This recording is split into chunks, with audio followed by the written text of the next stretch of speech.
Today we're gonna talk about the wet pants test, and yes, that's a whole cup of coffee on my pants. But first, let's plant some new seeds and make something delicious. We're gonna make kale chickpea falafels. Let's start by harvesting some kale from our hydroponic system.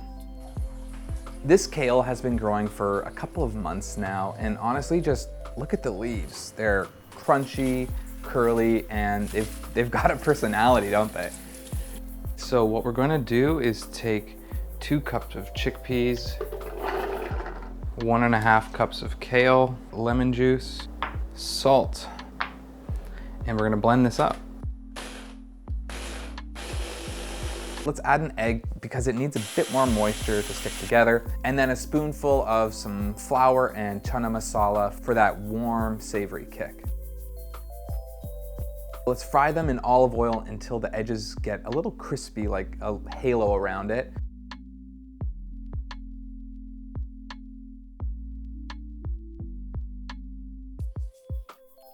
And then we build. So the fritters are going to go on top of some toasted naan, a spoonful of sour cream, cilantro, cucumbers, tomatoes, sesame seeds, and a drizzle of sriracha hot sauce on top. This is a perfect snack for us to have right before checking on the seedlings. Okay, it's time to test it.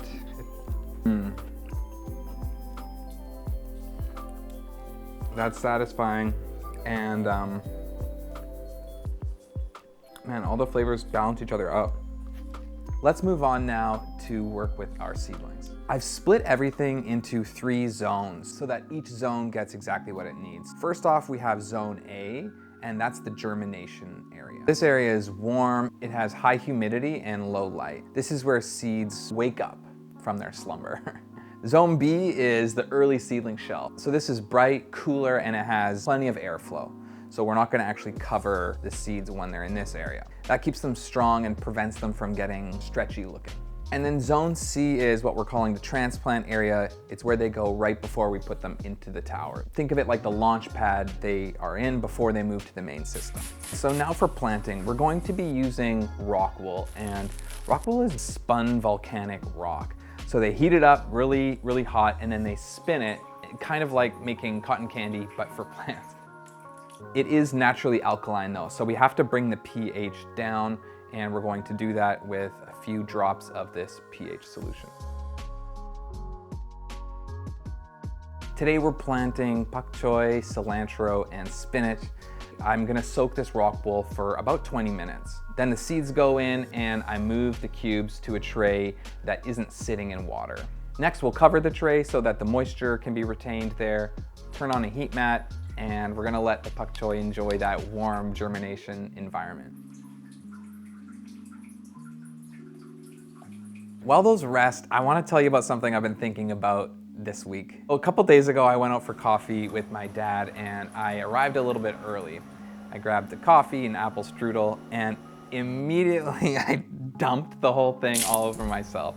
So coffee all over my pants and my shirt, strudel on the floor. It was the perfect disaster. But I stayed because being there with my dad mattered more to me than being comfortable. So that moment kind of triggered something in me, and it's what I'm gonna call the wet pants test. It asks the question, what do you care about enough that you'd stay even when things go wrong? For me, my relationship with my dad passes that test.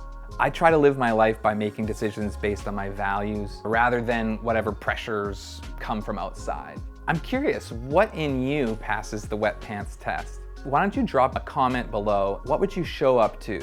Work? Family gathering? Maybe, maybe not. Next week, I'm gonna share a resource that I built, and it's a full visioning day that helps you clarify your values and make decisions that actually line up with them. If that's something you'd want, you can come back for that next week. Our seedlings are planted, fritters are cooked, and pants are dry. So I'll see you next time. Bye for now.